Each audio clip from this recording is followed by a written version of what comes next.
বিসমিল্লাহির রহমানির রহিম। প্রিয় দর্শক, আসসালামু আলাইকুম। আমি আজ সকালবেলা ঘুম থেকে উঠে যখন অনলাইনে নিউজ পেপার পড়তেছিলাম, তখন দেখলাম যে সরকার ভ্যাটের কিছু জায়গায় পরিবর্তন করতে চাচ্ছে।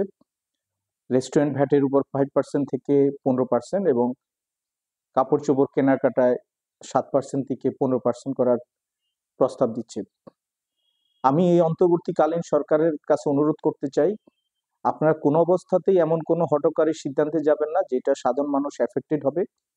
কারণ 15.5 বছর একটা স্বৈরতান্ত্রিক সরকারের পরে যেখানে দেশকে শোষণ করা হয়েছিল, সেই সরকার পরিবর্তনের পরে অন্তর্বর্তীকালীন সরকার এসেছে, যে সরকারের প্রধান উপদেষ্টা ডক্টর মোহাম্মদ ইউনূস, যিনি সবার কাছে শ্রদ্ধা পাত্র এবং সারা বিশ্বে উনি সমাদৃত।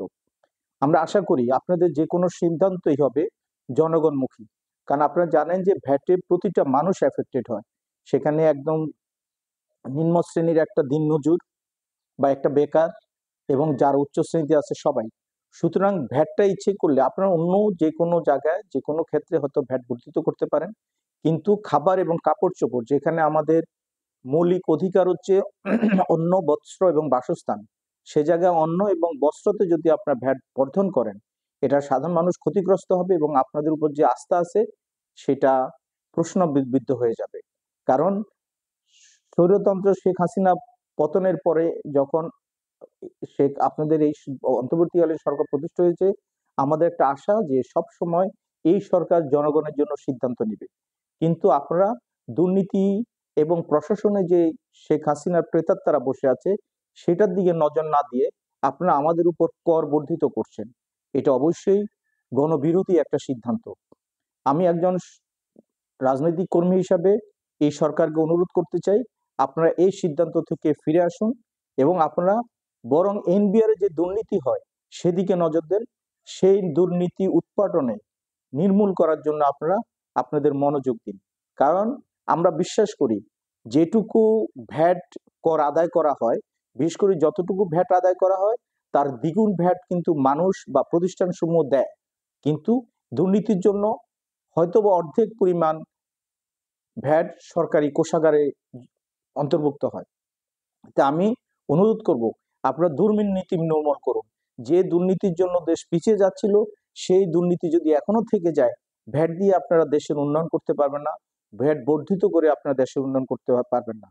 আপনাদেরকে দেশের উন্নয়নের জন্য যে 3টা কাজ করা আমি ব্যক্তিগতভাবে মনে করি খুবই প্রয়োজন, সেটা হলো দুর্নীতি মুক্ত হবে 3টা সেক্টরকে। একটা হচ্ছে পুলিশ, এনবিআর এবং বিচার বিভাগ।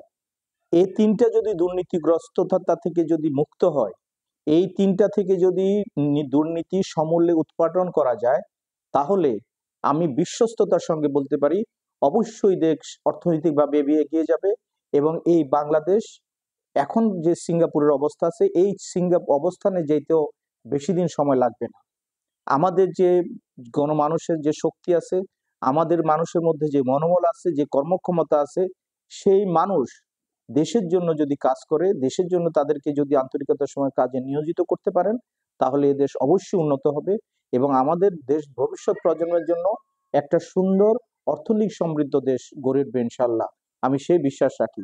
তা আপনাদেরকে আবার অনুরোধ করছি, আপনারা ভ্যাট বর্ধিত না করে দুর্নীতি উৎপাদন করুন, তাহলেই অর্থনৈতিকভাবে আপনাদের যে সমস্যাগুলি আছে সেগুলি আশা করি সেগুলি আর থাকবে না। ধন্যবাদ সবাইকে। আসসালামু আলাইকুম।